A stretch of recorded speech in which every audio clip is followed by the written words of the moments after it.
I mean, frankly, all three of you are phenomenal, but maybe it would be helpful. Can you each give a little perspective on how big your organizations are, how many people you're adding per year, et cetera? And then, because I know, with Kelly and I, we see so many different things across our portfolio, and I know each of you are doing some interesting stuff on this topic. So maybe just a primer on the business and how big it is and all that, and we can grow into some of the stuff that you're doing.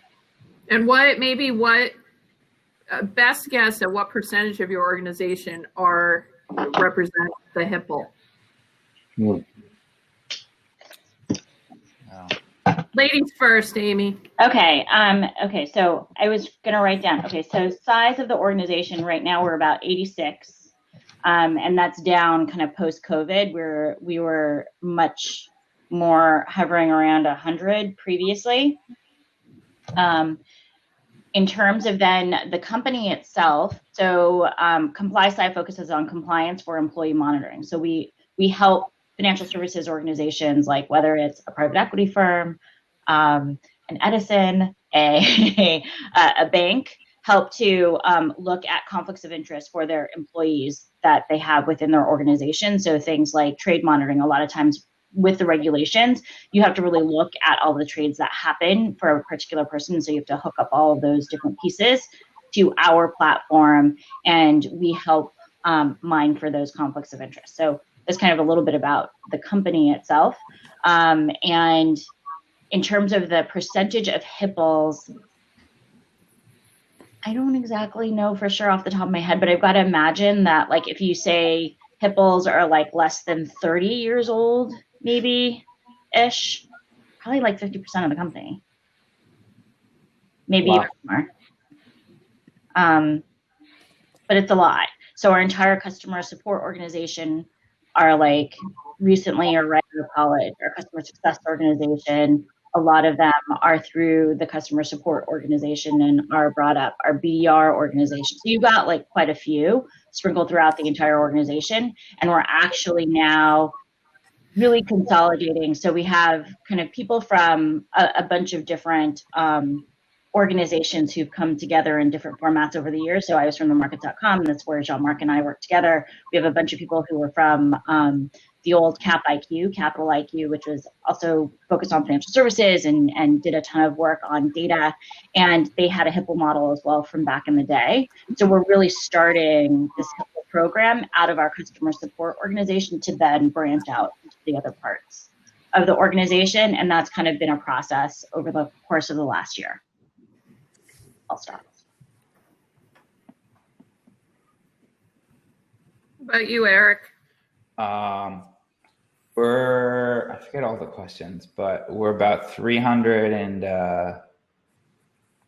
I don't know, 330, 320. I don't know exactly right now, but we'll probably end the year around 330, 335. We are, what was the next question? Best guess on HPLEs. What percentage do you think are? So I think this is like a threshold or definition question. And so I think I view it a little differently from Amy, which is fine. But I think I view it more as like, what are the future leaders in the organization that come in at a relatively junior, undercompensated level, and how do we get them to the point where they're contributing, like that are making outsized contributions, and how do we advance them relatively quickly in the organization? So like with that definition, it's like necessarily a lower threshold.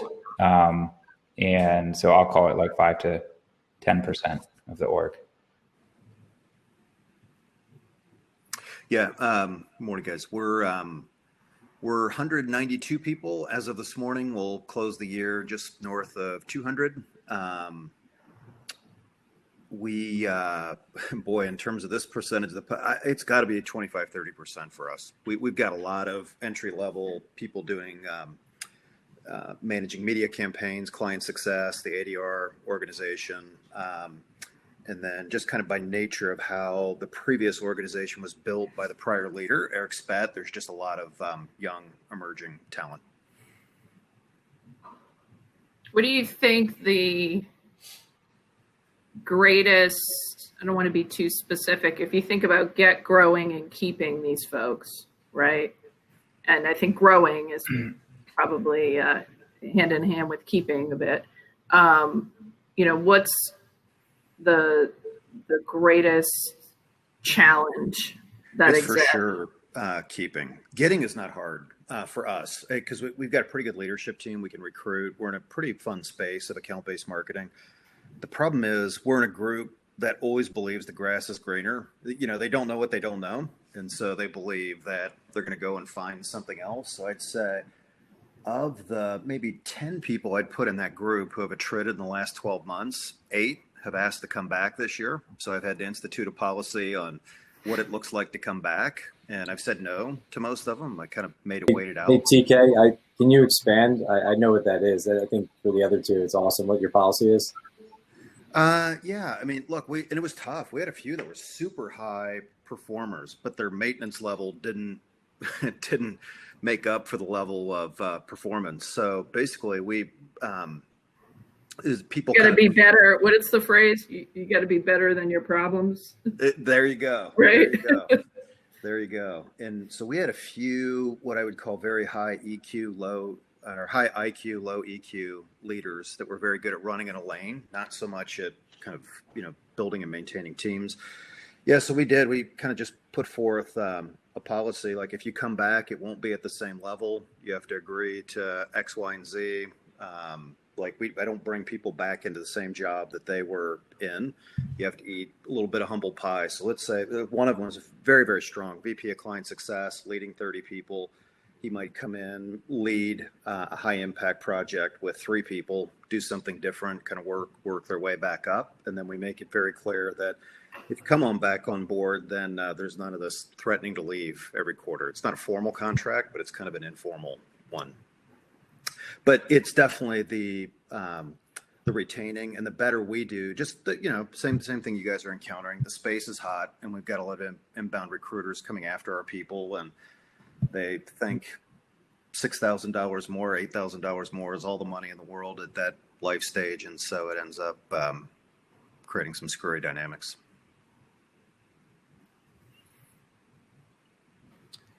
And so you said that of the people who've left and who've tried to come back, you've only hired just a few? Yeah. What I have done is we've set up a bit of an alumni group. So I kind of include them on some of my weekly updates. So I make them kind of feel the pain, honestly, a little bit. I make them wish they had never left, and they're just like, damn, I can't believe you're doing all this stuff. So I intentionally flaunt with them a little bit to kind of, but I do want to keep them. I want everybody who leaves to have positive things to say about the company and be advocating for us. But we have our own separate, semi-formal kind of drip marketing campaign set up for them. But they'll, I would say most have found the grass is not greener and end up reaching back out. So funny. Okay. But I love that you have a drip marketing campaign. Yeah. So crazy. I love it. Why not? I mean, that's very on brand for your business. Yeah, it is. It is. I mean, it is. Did you do that specifically for this sort of demographic? Like, was that the catalyst because of the profile, or was it just anybody who leaves the business? Well, look, I mean, if I'm being really honest, Eric thinks, and I am a nice guy. I think I'm a very nice guy. But when it comes to running a business, I'm very much a capitalist. And if people come in and threaten to go, I say, great, let's talk about where you're going next and where can I help? And we're going to set you up with it. I don't play games with it. So if somebody wants to go, my job's to stock the bench. So it's okay if they do. There are some people that just can't go. I've got my name list of 20 to 30 people in the business that I stay close to. They can't go. Other people who pull the threatening, I almost say, great, I'm going to help facilitate you leaving. And then it just stops a lot of the nonsense. So I don't know if I answered the question. I forgot what it was, but yeah. I can take a slightly different stab at this because my definition of the individuals are different, which is, like I said, the definition was that it's people that we see are future leaders in the business. And so we have some percent of entry level people, but it's really how do we take those people and lift them into the next rung of the organization. So we created this internal 3-month rotation program where people can rotate into any org that, so it's like you have to meet the base qualifications. So if it's like engineering, you can't like not know how to program.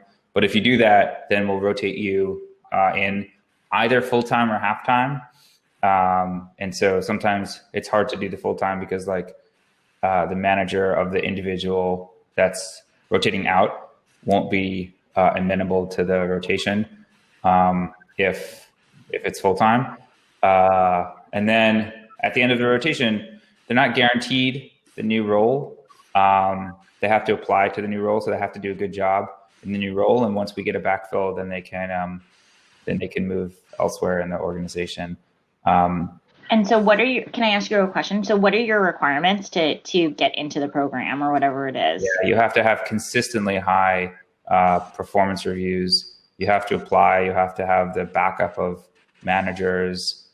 There's actually an application that people have to fill out. But basically, like you have to kind of be known as one of the top performers in the company or in that role. Yeah, I love the rotation idea, Eric. We've debated that. I've got to get so many of our leaders more context across the business. Like they're really good at one part, but they don't understand all the lanes. To clarify, I'm not talking about like leaders like VPs. I'm talking about individuals. Totally. Yeah. Totally. And that's kind of what and the other difference I'd highlight is our a lot of the company was built by a leader so I kind of came in and inherited it. So I was chairman and then I came in as CEO and then it was built sort of under a different regime.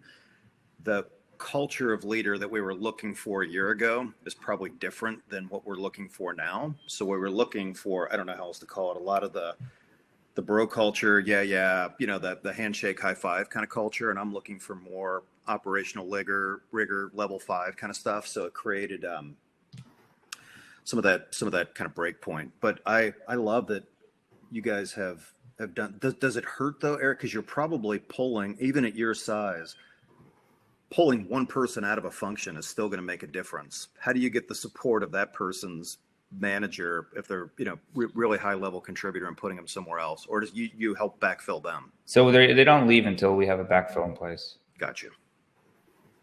Cool. I like that idea. But like we do kind of like commit to backfilling the role once there's like, so it gives the individual in question visibility to the next like stage of their career. And nobody that's done that has left the organization, and we've done it for years now. Yeah, I like that. You have like how many? It was like 4, 6, 8, 10, 20? Well, we shut it down during COVID, but we're just about to bring it back. But every year historically, we've done we've done it twice. So it's 3 months, and we'll do it like the first 3 months, and then the third 3 months. And it's like for us about 2 to 3 people per cohort. Great. And there's no additional like compensation or anything associated with this. It's purely experience and opportunity. Yeah, I mean if we talk about the thesis of today's conversation, it's high performance, low earners, and my view is that those people at that stage of their career, are motivated substantially by where their career, and it's very easy to talk to them about like, this will really change the trajectory of your career in a very positive way. It'll let you align with what you want to be doing. And like, nobody's making them do it. So this is a purely self-starter thing. And so, generally it sets people up to make a lot more than they would make otherwise, but they don't make more during the rotation. Has anybody taken advantage of this and sort of let's say they were in an entry level sales oriented? This kind of gets to Helen's question here in the chat. If you had a sales oriented HPLE, yeah, Are they as leaned into this rotation program, given that some of these other roles may not have the upside? We've had so our sales function is it's not an entry level sales function. We don't really have inside sales the same way. We don't have it like the SDRs or anything. And so people have rotated into the sales function. That is a very highly compensated role at Triple Lift. And so, for those people that really want the money, they rotate in, but they're not necessarily rotating out, right? They don't rotate out, no. Yeah. But they have to qualify, right? And it's like, sales for us is a 50-50 compensation scheme. So, it's eat what you kill. Yeah. How do you then celebrate kind of like the successes or the cohorts or anything like that? Like, is it a widely kind of marketed internal program, et cetera, et cetera, et cetera? And these are like the people or the things that you do to qualify? Yeah, I mean, we have company-wide, we call Chat and Choose, where we it's town hall or whatever, and we publicize it there. Marketing publicizes it. We have like an internal newsletter and stuff. So, we go through all the motions to make sure people know about it. I love it. I think that like the biggest thing that we're struggling with now, kind of post-COVID, is really, thinking about as people are getting more and more exhausted and they're feeling like, what is my career trajectory? I think that at the same time that they don't want to, there are certain reasons why they might not want to come into the office, and there are reasons why we might not want them to come into the office, like logistics and things like that. I think they're all thinking about career development and how do you think about upward career development and how do you become seen in an organization which is fully virtual. So that's it's a big deal for us. And so this idea of this rotation program is actually one that we've been thinking about. If we can't say like there are all of a sudden, 100 more positions that we can put you into, how can we do something to at least build your kind of toolkit along the way in some way, shape, or form? So, I mean, I like where that's going. So, but I might not just be able to do 2 at a time. That's the only thing in order to motivate kind of like the team, in a bigger way. I mean, the reason we held back on the number is like, it's very disruptive to management if you take all their people away. Totally. What do you, if you have ELT, SLT, and then like first line managers below it, do each of you do anything for those managers that are becoming first line managers for the first time from a training perspective, and how do you manage that as you scale up? Yeah, we're working through it, Ryan. We have a first time manager training course we do. It's like 3 days just on some of the basics. It does cover some of the legal things and just make sure we're doing it properly. Now we are suddenly we're using OKRs a lot more effectively, and so this is so there's a lot more training on OKRs and how to hook your objectives to what the ELT SLT is, and then communicate it to your team. And then what I've started doing is for all the business reviews, it's one of the coolest things I think we've done this year, is we used to just do business line reviews kind of by function for the ELT only and a select group of the SLT. Now we've opened it up to more or less any leader who wants to attend, and it just creates a different level of transparency and helping them learn. I came from bigger companies, which made me realize how much I learned by osmosis.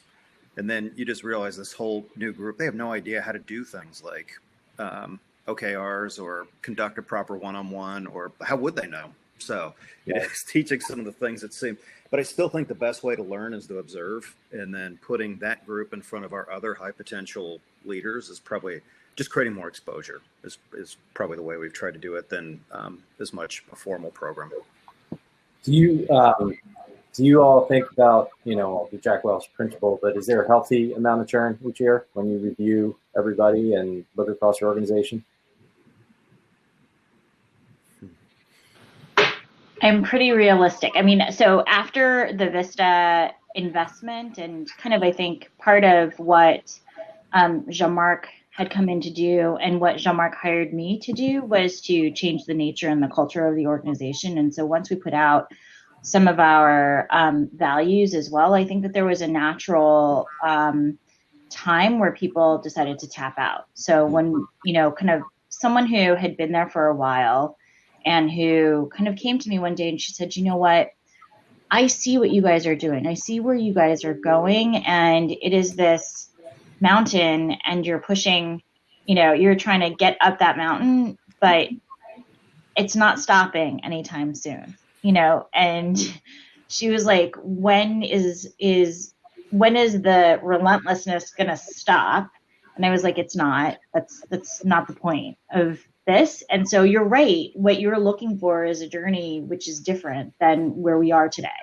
And I'm glad that you're tapping out. And so I think there is a healthy amount of churn. I would say that there was a lot more in the first year of our acquisition. There was also a lot more people that we brought into the organization.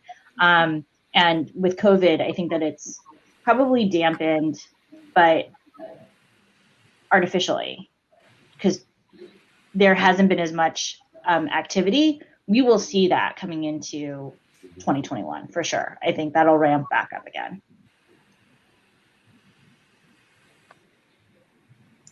Yeah, for us, Ryan, I don't force a certain number out, particularly in a year like we kind of forced a lot out through the COVID rift. To be honest, that's what it was this year. Now it's a little bit of rebuild, but I do force everybody to do relentless prioritization, which they kind of hate. So I do make them stack rank their whole org, top to bottom, but that's the baby step. What I don't do is require them, if you got 12 people and whoever's on the bottom has to go. But okay. It causes us to have a lot of discussion about why are they on the bottom? If you could trade up, what would you do? Yeah. And then how often do you do that, TK? Not as often as we should. We do it in a formal basis annually, and then a more formal basis kind of semi-annually. Probably should do it quarterly, but yeah, we do a 9-box quarterly. Yeah, so we started that at kind of like, I would say around this time last year or Q3 of last year. So are you using that, Amy, just for management, or are all the managers doing it for their teams as well? Because I use it in my boards, but just at the executive level. 100% of the organization. So stack ranking, I think, then can come out of that, but it is hard, I think, for people to do the stack ranking as well. And so we tried to do the 9-box. Like, there's no kind of like perfect framework. It's just a way. But also what we end up doing is that, so like for a long time, I was running the entire kind of like post-sales organization. And so what I did was had all of those post-sales organization managers also sit together. So they had to kind of present their stack ranks or their 9-box of their employees. But because they all work together a fair amount, they also then got to push each other on, well, why would you rank that person in that way? That doesn't make any sense where I'm sitting. And so there's a lot of debate there too. And even on the product and technology side, you saw a lot of interaction and a lot of debate as to where people should sit within the 9-box. And then we do like a full company. And so my goal is definitely full company every quarter. And really then the ultimate outcome of that is then to say, for people who are in some of the kind of development needed kinds of areas, what are the specific pieces of feedback we're delivering to people?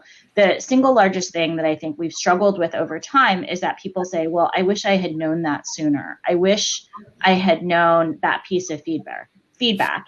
And whether it's true or not true, you hear it all the time. And so now we're starting to, please join the main session.